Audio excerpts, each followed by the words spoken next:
하나님의 말씀은 에레미야 예가 3장 40절로 시작합니다. 우리가 성경을 잘못 오해할 때가 있습니다. 성경을 구원의 책이라고 생각하는 겁니다. 여러분 이미 교회를 통해서 예수 그리스도의 복음을 들었고 그 복음을 믿음으로 구원받은 자입니다. 성경은 성화를 위한 책입니다. 그리고 구원에 대한 분명한 진리를 통해서 구원에 반듯하게 서도록 도와주는 책이죠. 그러니까 전도를 위한 책은 아니라는 겁니다. 물론 성경을 가지고 전도할 수는 있어요. 그래서 성경을 읽어서 예수를 믿은 사람들이 가끔 있죠. 근데 그 사람도 엄밀히 말하면 이미 전도가 된 거예요. 그런데 이제 그 사람이 성경을 통해서 복음에 대해 더 확실히 알게 돼서 예수를 영접한 거지, 복음에 대해 전혀 들어보지 않은 사람이 교회나 믿는 사람과 정말 한 번도 접촉하지 않은 사람이 성경을 읽고 예수를 믿었다, 그건 가짜예요. 그건 자기 멋대로 믿는 거거든요. 왜 그러냐면 우리가 교회나 사람을 통해서 복음을 들은다는 이야기는 소리만 들은 게 아니에요. 복음을 듣고 그가 회개하고 자기 마음으로 그 복음을 받아들일 때 성령이 들어가시는 거거든요. 근데 성령은 성경을 읽은다고 들어가는 게 아닙니다. 복음을 믿은 사람의 말에서 나가는 그 말에 같이 실려가는 그 영이 들어가는 거예요.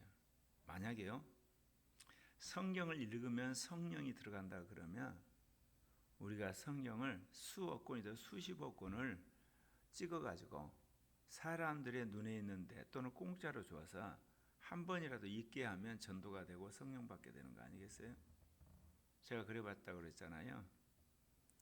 제가 결혼해서 이제 중학교 교사일 때 이제 전도에 펄펄 끓을 때 2,000장인가 전도지를 뿌려가지고 그때 자양중학교 앞에 가서 뿌렸어요. 고생하면서 이틀인가 뭐 뿌렸어요. 한 명도 안 왔어요. 제가 그때 느낀 게 있어요. 전도지 뿌린다고?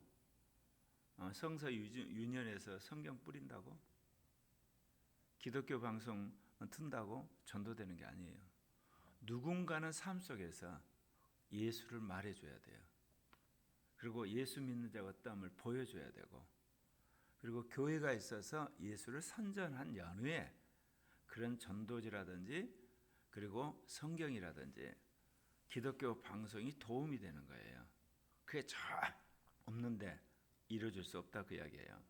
그거는 복음과 더불어서 성령이 함께하기 때문에 그렇습니다. 그래서 성령은 천사도 줄 수가 없습니다. 말씀드린 것처럼 성경을 읽는다고 성령 받은 거 아니에요. 그리고 전도지 받는다고 성령 받는 게 아니에요. 성령 받은 사람이 전도지 읽다 은혜 받는 거고, 성령 받은 사람이 기독교 방송 들으면서 은혜 받는 거고, 성령 받은 사람이 성경을 읽으면서 성령 충만을 받는 거예요. 그래서 주님 오실 때까지 복음을 전하는 전도자는 계속 있어야 되고 교회는 계속 세워져야 되는 겁니다.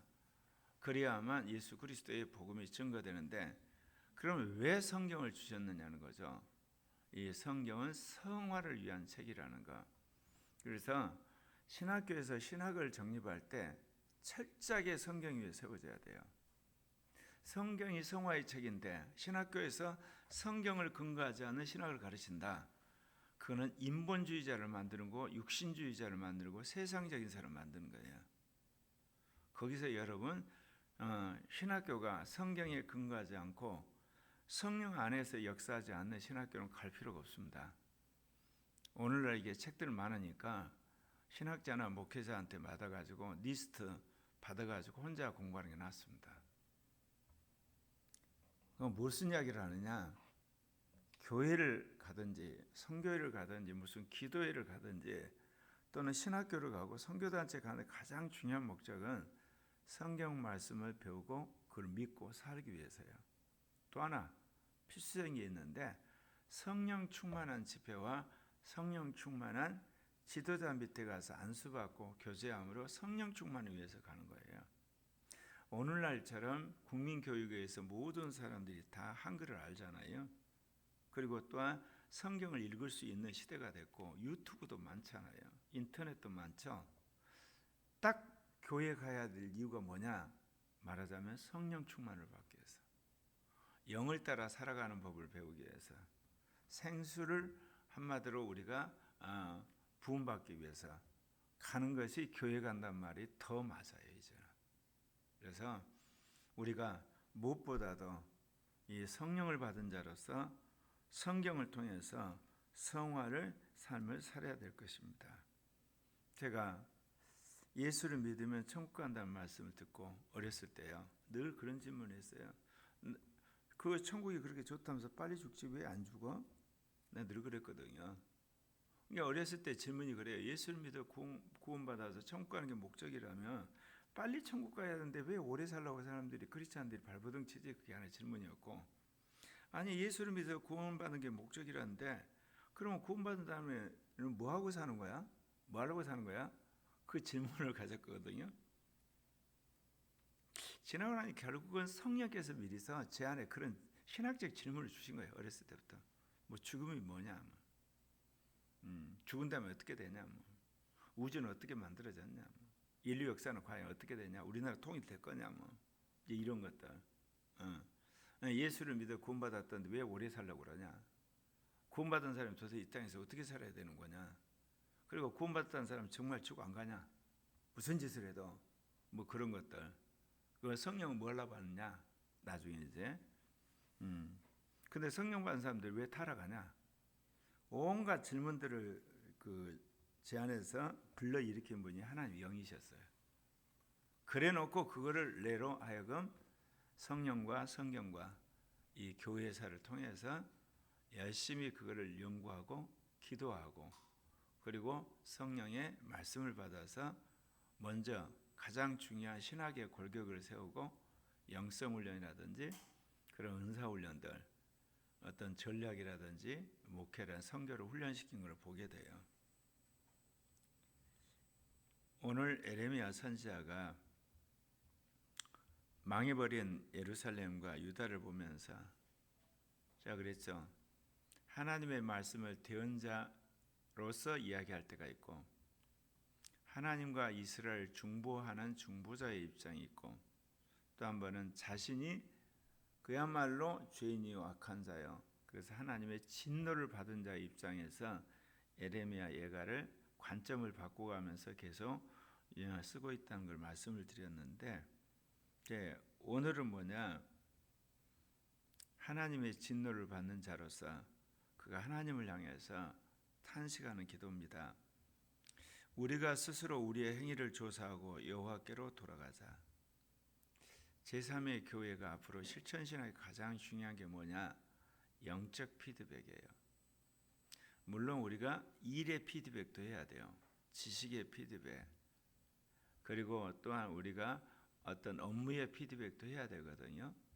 회사 같으면 마케팅의 피드백도 해야 되고, 원래 거기서 나온 단어인데, 그러나 영적 피드백이 정말 중요해요.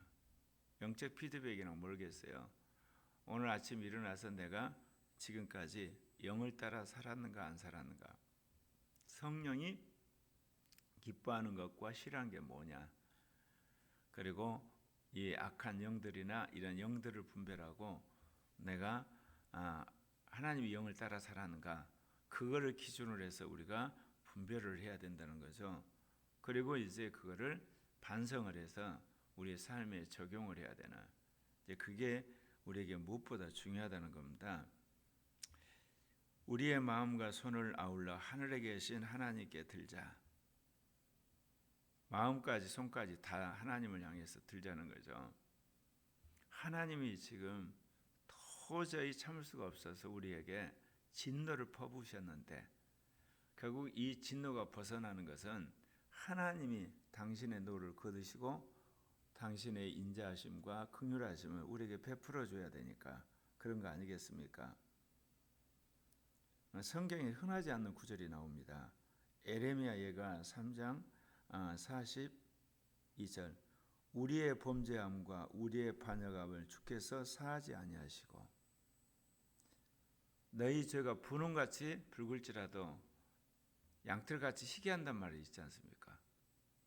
언제든지 주님 앞에 가면 주님이 우리를 환영하시고 용서해 주신다 그러는데 오늘 말씀은 우리의 범죄함과 우리의 반역함을 주께서 사하지 아니하시고 진노로 자신을 가리시고 우리를 추격하고 죽이신다 그래요.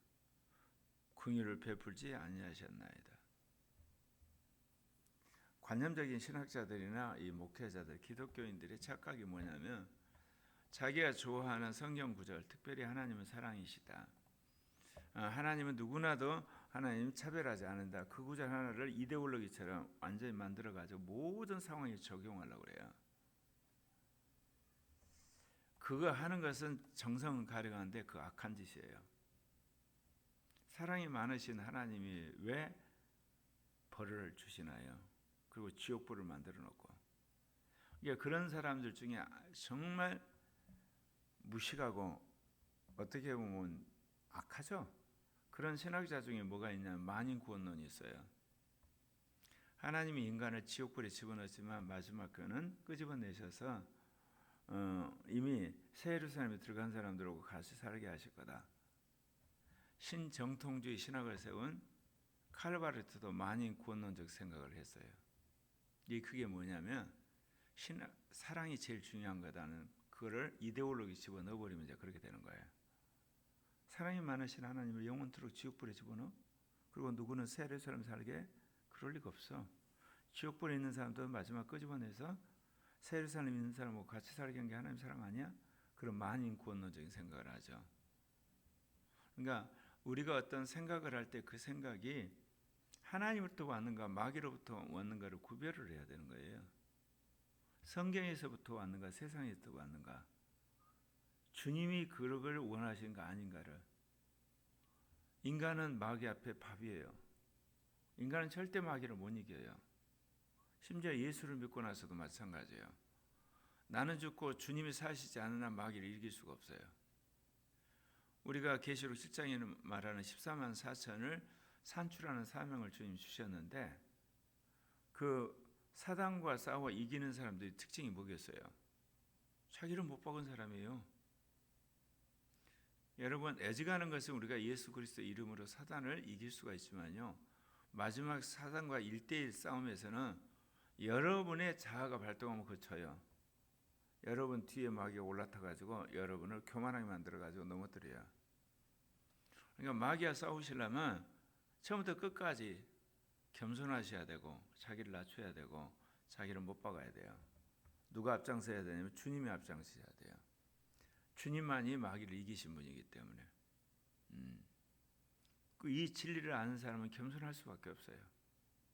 근데 이건 모르고 크리스찬의 삶이 이 땅에서 뭐 사회적 성공이라든지 돈 많이 버는 거라든지 목회 성공하는 거라든지 자기 이름 내는 거라든지 뭐 영혼 구원 많이 한다면서 결국은 자기의 영적 왕국을 만들려고 하는 사람들에게서는 이 진리가 들어올 리가 없죠.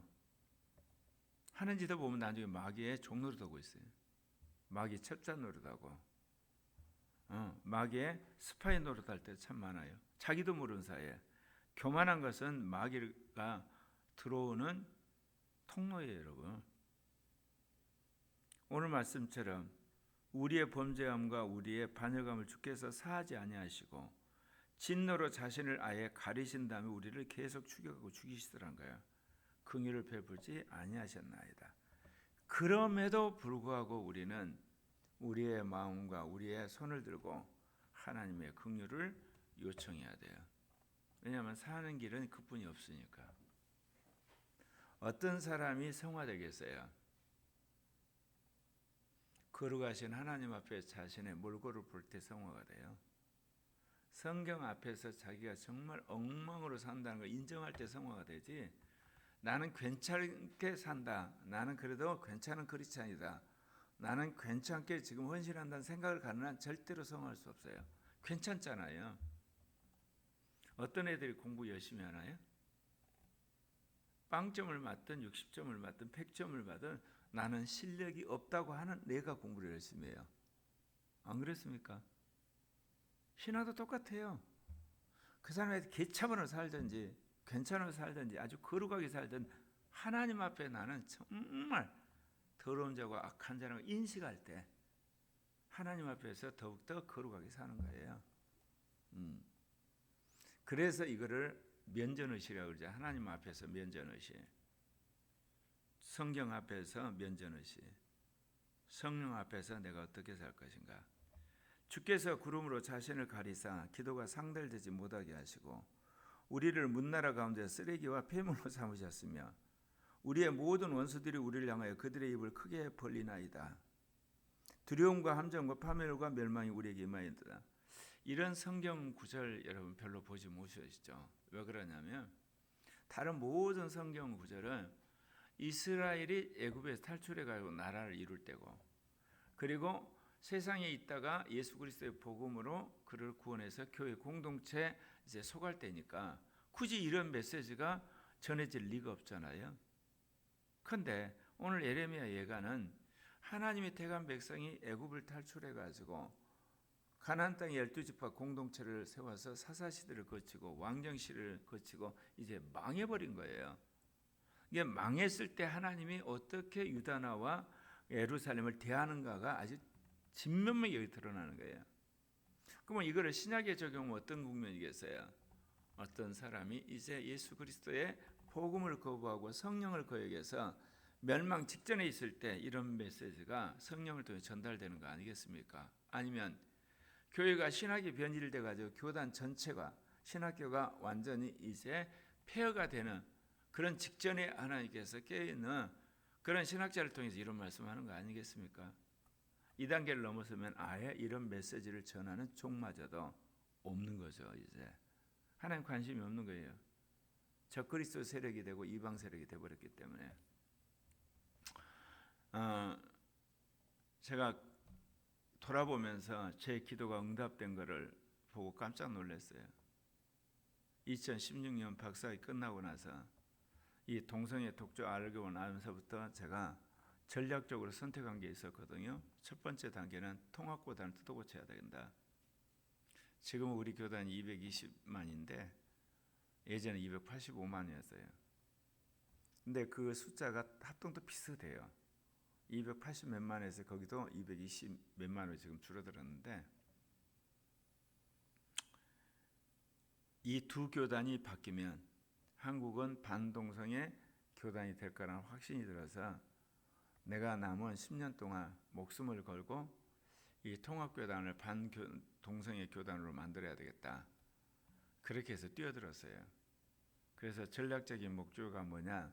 교단 헌법 고치는 거고 장신대 통장을 연임을 저질해가지고 장신대 교수를 뜯어고쳐야 되겠다. 근데 하나님이 그거를 운동한 지 3년 만에 응답을 하셨어요. 그리고 올해 이제 8년 됐는데 이번 총회에서 마지막 법적인 모든 절차가 끝나버린 거예요. 앞으로 총회장, 부총회장, 그 다음에 목사 안수 받을 사람들, 그리고 신학회 하는 사람들은 다 동성에 대해서 제3의 성에 대해서 포괄적 차별금지법에 대해서 서약을 써야 돼요. 그동안 해오기는 했지만 노예별로 그 다음에 어떤 목회자에 대해 차별이 있었어요. 그 차이가. 근데 이제는 아예 문구를 그렇게 해버렸어요. 헌법 시행 규정에도 바꾸고 이번 총회가 신학교 정관도 바꾸라고 그랬어요. 근데 제가 할 일이 다 끝났어요. 그러고 났더니 하나님이 올해 10월 27일 손영보 목사가 중심이 돼가지고 대형교회 목사들과 함께해서 이 시청에서 200만 모여서 악법 저지를 위한 예배와 기도회 하는 거 보고 벌써 하나님이 내가 시작한 지 한 8년 만에 한국 교단 전체를 모으시군요. 그걸 보고 내가 너무너무 깜짝 놀란 거야. 내가 처음 생각했던 2단계가 이루어져 가는 건데 이제 2단계가 되면 무슨 일이 벌어지냐? 포괄적 차별금지법, 이 사학법, 건강가정기본법이라든지 학생인권법이라든지 국가인권회법 개정안은 여기에 반대하는 그룹과 찬성하는 그룹이 딱 쪼개져요.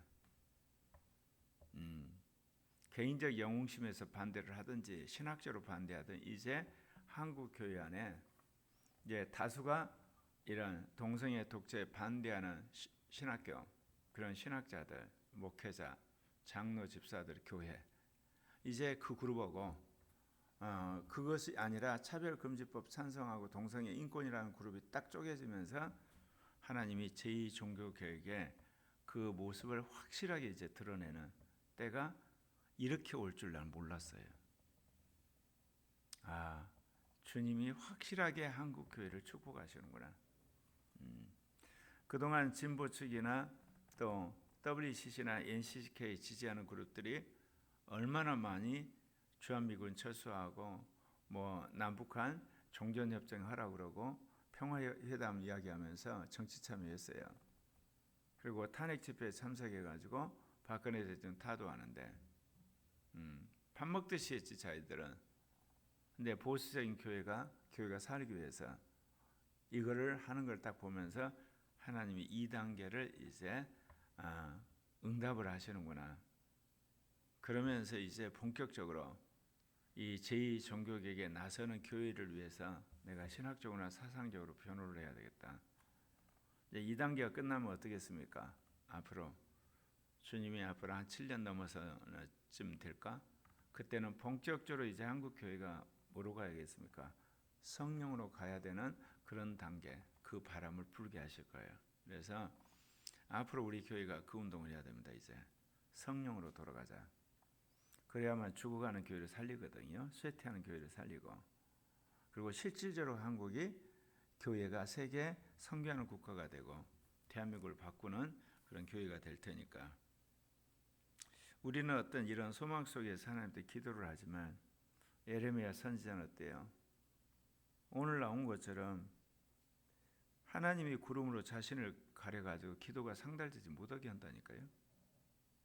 그리고 모든 나라들이 자신들을 쓰레기와 폐물로 삼아버렸고 원수들이 아예 입을 크게 벌리고 아예 잡아먹으러 달려들고 그래서 두려움과 함정과 파멸과 멸망이 늘 그들의 주위를 맴도는 이런 상황. 지금 우리는 그런 상황 아니잖아요. 힘들고 어렵고 고통스럽지만 얼마나 우리가 하나님의 크신 은혜를 받았는가 그런 걸 생각하면 더욱더 충성해야 되겠죠.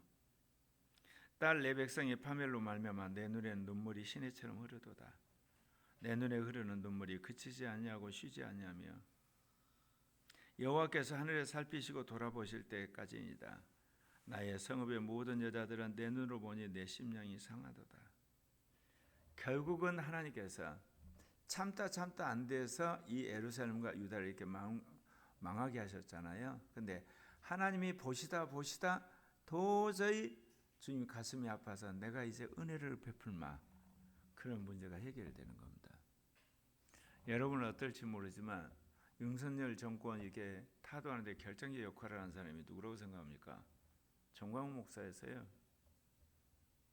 그들이 여러분 광화문에 모여가지고 몇 달 며칠 하나님 앞에 부르짖은 거 아세요?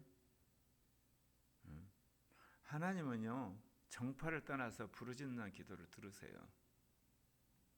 그게 2019년 6월 10일인가 자기가 계시받다 시작을 해가지고 결국 그거를 응답을 언제 받아요? 2022년 3월 10일 선거에서 맞잖아요. 그래놓고 자기는 한국교회와 국민들의 역전 노수를 해버린 거야. 오만해가지고. 하나님이 쓰시고 나서 버려버리는 거예요. 우리가 정말 조심해야 돼요. 이제 하나님께서 이제 한국을 이제 또다시 이 민족 공산주의자를 완전히 와해시키고 선진화시키는데 누구를 쓰실 건가? 하나님 우리를 부르시고 있는 거예요. 근데 우리는 그런 하나님 앞에 쓰임받고 버리는 교회가 아니라 주님 오실 때까지 쓰임받는 교회가 돼야 돼요. 그러려면 겸손해야 되겠죠. 낮아져야 되고 섬겨야 되고 희생해야 되고 나의 원수들이 이유 없이 나를 새처럼 사냥하는도다. 그들이 내 생명을 끊으려고 나를 구덩이에 넣고 그 위에 돌을 던지며 물이 내 머리 위에 넘치니 내가 스스로 이르기를 이제는 멸절되었다. 여러분 가끔 그러잖아요. 이유 없이 고난당하고 이유 없이 아프고 이유 없이 고통당하고 이유 없이 조롱당하는 거. 사실 이유가 없는 거 아니죠. 마귀 때문이죠. 마귀가 여러분이 하나님 섬기는 걸 꼴도 보기 싫어가지고 욥기서처럼 여러분을 공격해 오는 거예요. 그렇기 때문에 그럴 때마다 여러분이 어때요? 내가 정말 주님 앞에 죽어지고 정말 주님의 인정받는 종이 되고 마귀가 이제는 손을 들고 하는 겸손한 자가 되어야 되겠다. 내가 제3의 교회의 사명을 받아가지고 분리주의적인 경향이 있잖아요. 기존의 교회는 안 되고 제3의 교회를 세워야 되는 생각이 워낙 강하잖아요. 근데 하나님은 그걸 2016년에 깨트려 버렸잖아. 기존의 교회를 살려라. 그래서 기존 교단의 통합을 살렸는데 주님이 이번 10월 27일을 보면서 한국 교회를 살려라. 그래서 제가 이제 앞으로 글 쓰기도 하고 해야 되지만 이 반동성애 운동하는 10월 27일 주도하는 그런 목회자들과 신학자들 교회를 변호하는 일을 당분간 같이 해야 되겠구나. 그리고 이거를 반대하는 목회자나 신학자들 그룹에 대해서 그들의 위선과 죄악과 무시감을 폭로해서 확실하게 한국에서 일어나고 있는 제2 종교개혁의 일환인 반동성애 운동에 힘을 실어줘야 되겠다. 그런 생각을 하게 됐어요. 물론 그러면서 우리는 독자적으로 제3의 교회 목회와 선교와 영성과 리더십 모델을 계속 키워가야 돼요. 뭐를 반대하는 것과 새로운 걸 만든 것은 차원이 다른 거거든요. 모두가 모여서 반대는 할 수 있지만 새로운 거는 창의력과 그리고 주도성과 시대적인 것을 바라보면서 우리가 수고를 해야만 새로운 게 만들어져요. 그래서 우리는 두 가지 일을 해요. 기존의 교회와 더불어서 이 반동성애 운동에 참여하고 동성애 독재와 싸우는 일에 연대를 계속해야 되고 또 한편에서는 제3의 교회 진면목을 드러낼 수 있는 성도들과 그런 은사자를 세우는 일, 그런 공동체를 앞으로 전국 가운데 세우는 일, 이 두 가지를 아마도 주님 오신 날까지 같이 해야 될 겁니다. 왜 그러냐면 14만 4천 명은 기존의 교회에서도 나오고 제3의 교회에서도 나올 테니까 전 세계에 있는 주님의 몸된 교회에서 그런 사람들이 나라와 족속과 백성과 방언에 나와서 모든 영역에서 사단과 싸워 이기함을 주님 재림하실 테니까. 그래서 평생 우리가 가져야 할 태도가 비록 문제가 있고 허물이 많아도 기존의 교회와 연대하는 것. 그러면서 거기에 매몰되지 않고 우리 길을 열심히 가서 제3의 모델을 만드는 일, 그 일을 우리는 해야 될 것입니다. 기도하십시다.